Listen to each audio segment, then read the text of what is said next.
ছেলে মায়ের প্রতি কি অত্যাচার, ছেলে বাপের প্রতি কি অত্যাচার, কি জুলুম করেছে যে মা 10 মাস 10 দিন ছেলেকে পেটে ধরেছিল, দুনিয়ায় ঘনিষ্ঠ।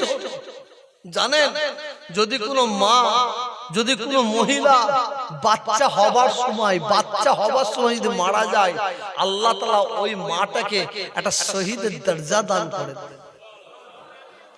ছেলে খেলা এটা বুঝার চেষ্টা করবেন। যদি কোনো মা তার পেটে বাচ্চা আছে, বাচ্চা হবার সময় মারা যায়, আল্লাহ তাআলা ওই মাটাকে একটা শহীদের দরজা দান করেন। একটা বাচ্চা হওয়ার সময় মায়ের কি কষ্ট, কি যন্ত্রণা, কি ব্যথা সেই মা জানে। 10 মাস 10 দিন পেটে নিয়ে বইল, ঘনিষ্ঠ হলো, মা বাপ দুজনে কত কষ্ট করে মানুষ করেছে। সেই ছেলে বড় হয়েছে, সাবালক হয়েছে, ধুমধাম করে বিয়ে দিয়েছে। বিয়ে দেওয়ার পরে বউয়ের মুখ দেখে ওই ছেলে সে মায়ের কথা ভুলে গেল, বাপের কথা ভুলে গেল। ঠিক আছে, ভুলতে বউয়ের কথা শুনে কি নিজের পয়সার গরমে, অর্থের গরমে, বউয়ের কথা নাই শুনলো, পয়সার গরমে, অর্থের গরমে মাকে ঘাড় ধরে বের করে দিচ্ছে, বাপকে ঘাড় ধরে বের করে দিচ্ছে। মা বাপ অসন্তুষ্ট হয়ে গিয়ে ওই ছেলেকে তেজ্য পুত্র করে দিল, বেরো তোর ভিটে জায়গা নাই, বের করে দিয়েছে। ছেলে 2 বছর, 4 বছর, 6 বছর, 10 বছর, 12 বছর, এক যুগের পরে তার রাস্তা, গ্রামের রাস্তা ঠিক ভুলে গেছে। মাঘ মাস রাত 12টার সময় ঘরের দরজার কাছে হাজির। 12 বছর চলে গেছে মানে মা আরো বুড়ো হয়ে গেছে, বাপ আরো বুড়ো হয়ে গেছে, বুড়ো বুড়ি দুজনে শুয়ে আছে। কি কোন সময়? রাত 12টায়, মাঘ মাস, ভালো করে বুঝবেন। ঘরের দরজা ঠুকছে রাত 12টায়, মাঘ মাসে শীতের রাত। কে? আব্বা, আমি। মা, আমি। সুন্দর গলার আওয়াজটা, মা বাপ ছেলের গলার আওয়াজটা আগে তো মা বাপই বুঝতে পারে, তাই না? আমার মুসলমান ভাইয়েরা, আমার যুবক ভাইয়েরা, এক যুগ পরে, 12 বছর পরে ওই ছেলেটা গভীর রাত্রিরে এসে জানালায় ঠুকা মারে, মা মা মা, আব্বা আব্বা আব্বা, আমি তোমার ছেলে অমক। যে ছেলেটা উঠতে বসতে মায়ের গায়ে হাত দিত, বাপের গায়ে হাত দিত, মা বাপ অসন্তুষ্ট হয়ে ছেলেকে বের করে দিয়েছিল। ওই ছেলেটা রাত 12টার পরে গভীর রাত্রিরে, মাঘ মাসে শীতের রাত্রিরে ঘরে দরজার কাছে এসে দরজা ঠোকে, জানালা ঠোকে, মা মা মা বলে ডাক দেয়। বুড়ো আর বুড়ি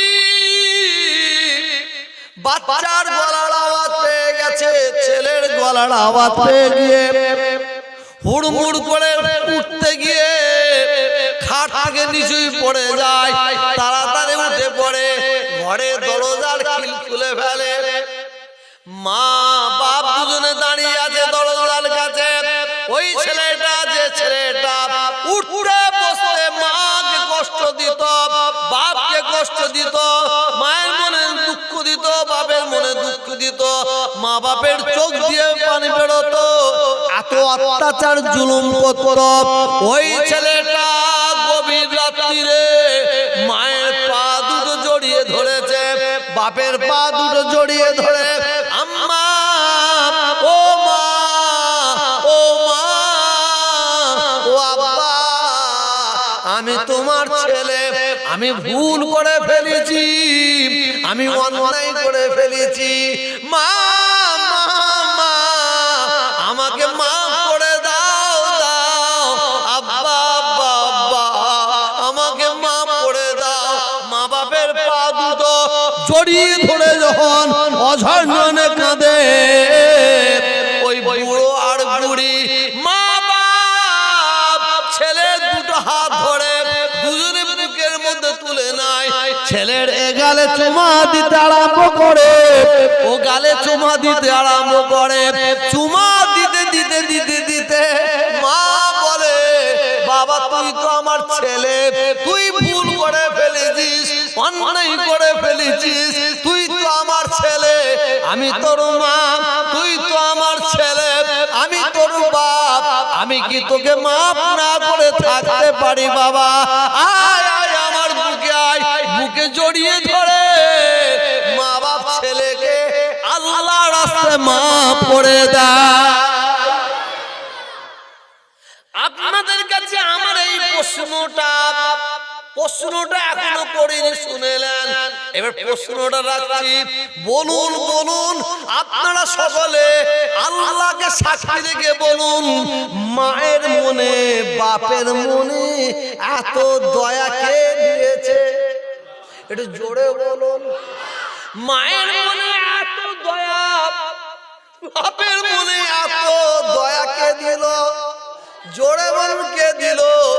যদি মা বাপের মনে এত দয়া, মা বাপের মনে যদি এত মায়া হতে পারে, আমার আল্লাহ দয়াময়, তানার কত দয়া হওয়া দরকার, তানার কত মায়া হওয়া দরকার।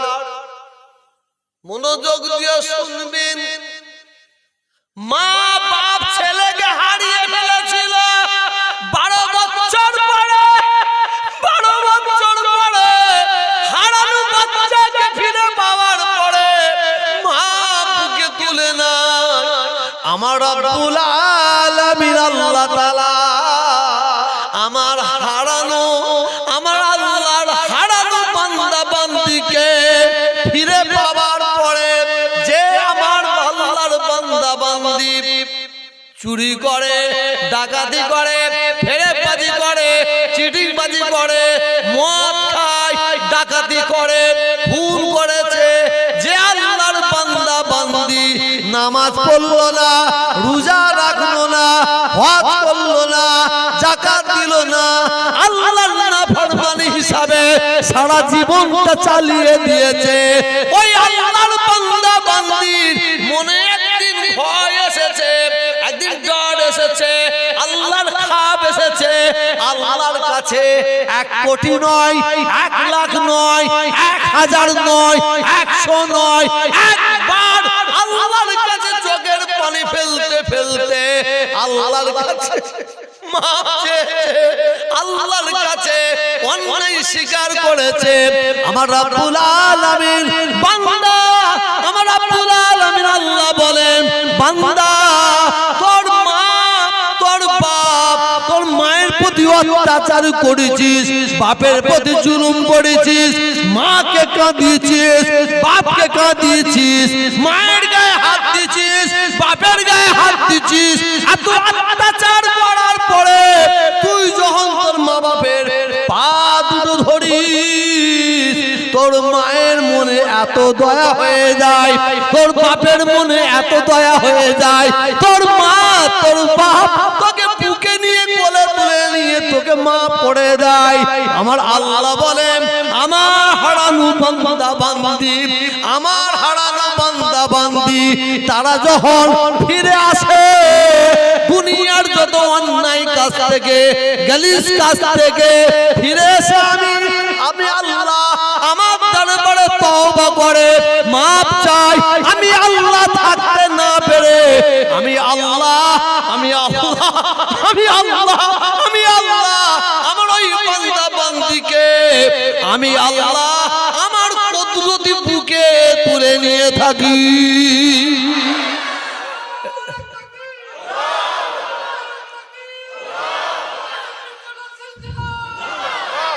ফিরে আসুন, ফিরে আসুন।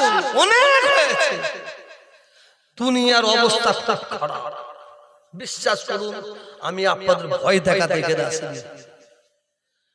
দুনিয়ার অবস্থা খুবই খারাপ, পানি নাই, হাহাকার। যদি পানি আল্লাহ দেয়, এটা কি হবে? আল্লাহ জোরে বলুন, এই আল্লাহর রহমতটা কিন্তু আমাদের জন্য নয় মনে হচ্ছে। যদি আল্লাহ পানি দেয়, এই পানিটা আমার মনে হয় আমাদের জন্য দিচ্ছে না, এই রহমতটা আমাদের জন্য নয়। তাহলে বলো হুজুর কাদের জন্য? এই রহমতটা আল্লাহ দিচ্ছেন আমার মনে হচ্ছে গরু ছাগলের জন্য। কারণ ঘাসগুলো শুকিয়ে যাচ্ছে, ঘাসগুলো শুকিয়ে যাচ্ছে, গরু ছাগল জন্তু জানোয়ার গুলো খেতে পাবে না। আমার মনে হয় আল্লাহ তাদের জন্য পানি দিচ্ছে। আমরা এত না মানে আগেতে পানি হতো, আল্লাহর মাহবুব বান্দাদের ওসিলায় আল্লাহ পানি দিত, পানি দিত, আর সেই পানি থেকে ঘাস উঠতো, সেই ঘাসগুলো জন্তু জানোয়ার গুলো খেত।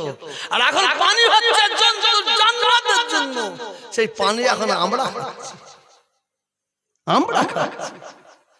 দুনিয়ার হাল খুব খারাপ, খুব খারাপ। বিশ্বাস করুন, আমরা জেগে ঘুমিয়ে আছি। মুসলমান জেগে ঘুমিও না,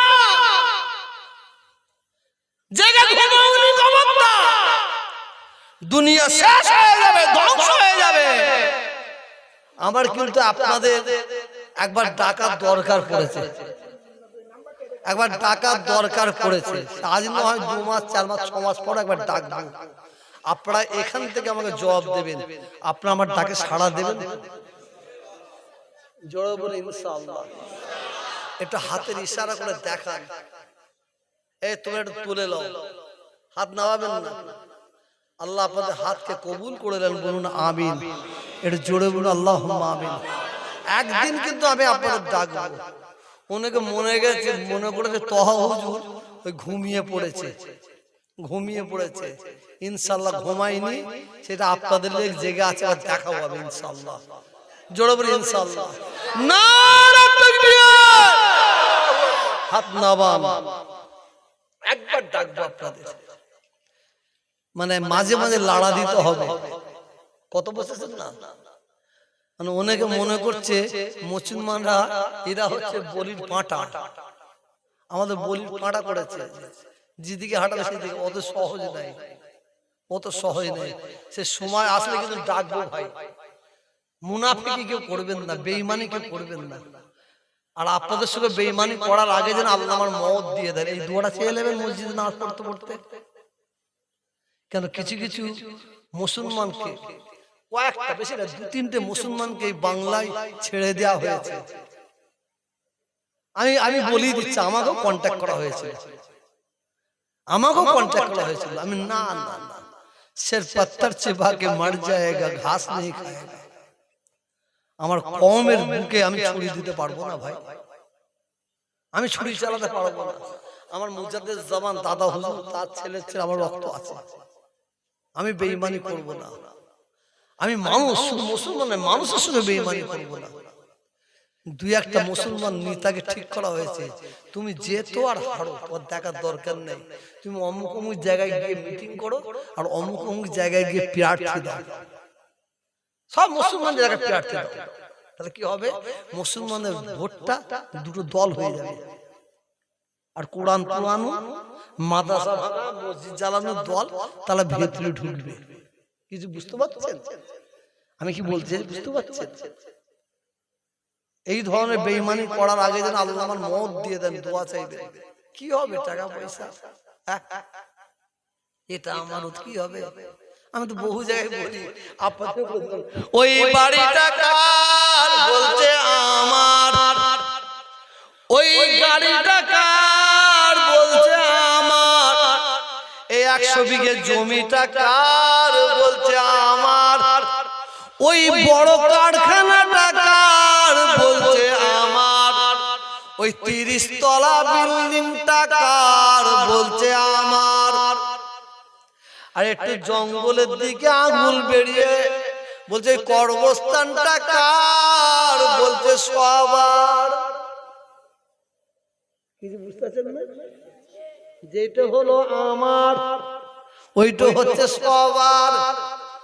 আমি আপনাদের ভাই তোহা ভাই যদি এখনই হার্ট অ্যাটাক করে মারা যায়, খাজটির ভাইয়েরা, বোনেরা, মায়েরা সবাই দলবদ্ধ ভাবে চোখের পানি ফেলতে ফেলতে বলে তোহা হুজুরের কবরটা এখানে হবে, করতে দেবে? যদি খবর চলে যায় তোহা হুজুর মরে গেছে, ওয়াজ করতে করতে খাজুরটি কিছু কম বেশি 100টা গাড়ির লাইন দিয়ে দেবে, ঠিক না বেটি? 100 উপরে গাড়ি চলে আসবে। তোহা হুজুরকে আমাদের এখানে কবর দাও, কবর দাও, দাফন দাও, কেউ শুনবে? কথা বলতেন না কেন? নিয়ে চলে যাবে। আমার শখের ফতুইটা আমার বাড়ি নিয়ে যে আমার গা থেকে খুলে নেবে, শখের টুপিটা খুলে নেবে, পরনের লুঙ্গিটা খুলে নেবে। কিসের আওয়াজ? আল্লাহ মুখে বললেন আওয়াজ কর, এর কারণটা বলছে খুলে নেবে। 750 টাকা কাপড় কপুর পরিয়ে আতর দিয়ে চিরতরের জন্য কবরে শুইয়ে দেবে, ঠিক না বেটি? আমাকে যদি জিজ্ঞেস করেন ভাই জামাটা কার, আমি কি বলবো? এই টুপিটা কার, এই লুঙ্গিটা কার? এটা কি আদৌ আমার? কথা বলেন না কেন? আমার বলতে আমার হচ্ছে দুনিয়ায় যে ভালো কাজ করে যাবেন, যে খারাপ কাজ করে যাবেন, সেই আমলটা আপনার। কিছু বুঝতে পারছেন না? শিয়াল কেন ডাকলো? ওর ডাকা বন্ধ হয়ে গেল। আল্লাহ শিয়ালটাকে বলল তুই এই সময় একটু চেঁচা। আমার বান্দা তোহা আলোচনা করছে, চেঁচা। শিয়ালের ডাক বন্ধ হয়ে গেল। আর আল্লাহ আমাকে বলছে বলে দে ওদের যে কবরটা দেয়া হবে, কবরটা দিবার পরে ওরা কবরে থাকবে, কি সুন্দর ব্যাপার আছে না জানি। ওদের ঘরে ছিঁড়াছিঁড়ি করে শিয়ালে খাবে। কিছু বুঝতে পারছি না? আমরা কবরে যে শান্তিতে থাকবো সেটা সুন্দর। ওরা বলছে তৈরি আছে, খিদে একবার আয়। আগে তো শিয়াল দেখা যেত না, এখন দিনের বেলা রাস্তাতে ঘুরছে। খিদে একটা লোক মরে গেলে কাঁচা কবর করে গুকুকে ঢুকে পড়বে, ছিঁড়ে ফেলবে। আল্লাহ বলছে এইটা সন্দেহ আছে, তোরা কবরে থাকবি কিনা শিয়ালে ফেলে যাবে। তোদের গর্ব কিসের? হনুমান গুনু দেখা যায় খিদে চালাই নেবে ঘরে হয়েছে 3 দিন আগে। ঘরে ঢুকেছে, আমার নাতি ডাকছে, না না না না, ওর মা নানি কি হচ্ছে দেখবে, দেখি আলু, দেখি আলু খাচ্ছে। তা আমার বউ বলছে হিংমন্ড খা, বেশি করে খেয়ে নে, খা খা। ও বাবা ওর খা হতো 2 হাতে 2টো নিয়ে লাভ, 2টো নিয়ে খিদে খিদে। আসুন, এটা আমার, ওটা আমার, এটা আমার, ওটা আমার, এটা আমার, ওটা আমার নয়। আমার আপনার হলো আমার। নামাজ পড়ুন, রোজা রাখুন, ধরে হজ করুন, যাকাত দেন, দান খায়রাত করুন, আল্লাহ আল্লাহ রাসূলের হুকুম বা হাকাম অনুযায়ী জীবন যাপন করুন। যান কবরে যান, কবরে যাবেন।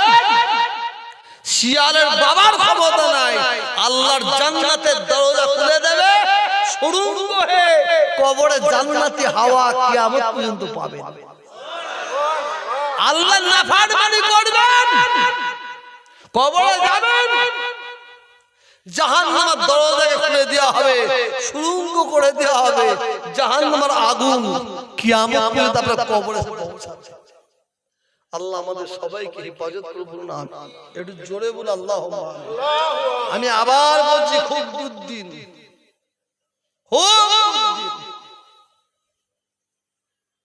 আল্লাহ আমাদের সবাইকে হেফাজত করেন। আল্লাহুম্মা।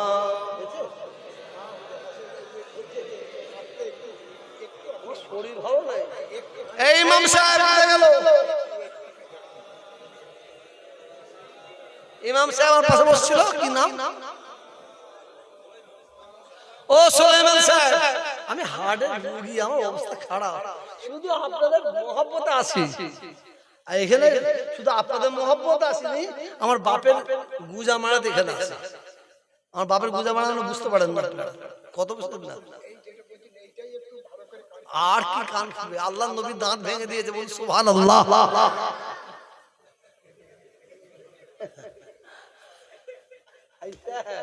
কি হবে, যেমন মৌলানা সাহেব তেমন বক্তা, যেমন বাউন তেমন ওং নমস্তুতে যা সবুতে হাত লাগে সব মোটা মোটা মোটা মোটা, আগে সব মোটা মোটা গামছা দিত, মোটা মোটা গামছা না দেয়, এখন পাতলা পাতলা গামছা দিচ্ছে। আগে সন্দেশের বাক্স দিত, সন্দেশের বাক্স না দিয়ে পাতা দিয়ে ছেড়ে দিচ্ছে।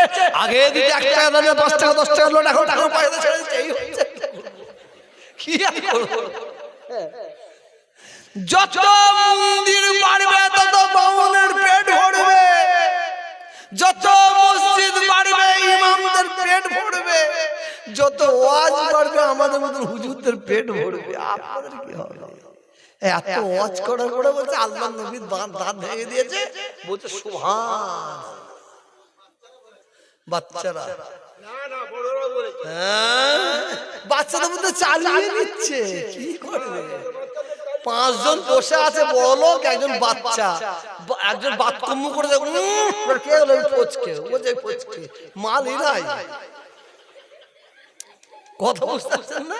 হিরাই না না, এই স্কুল গাড়িতে আছে না 9 জন অমুসলিম, একজন মুসলমান, গাড়ি করে যাচ্ছে, বাথরুম হয়ে গেছে। ছেলেগুলো বলছে শালা কে রে, গরু খেয়ে বাথরুম করেছে রে। তার মানে ওরাও শিখে দিয়েছে বাপের কাছ থেকে, মানে বাথরুম গন্ধ মানে গরু খাওয়ার বেরোয়, ওনাদের আতর বেরোয়। যাই দেখতে চলন বেকার।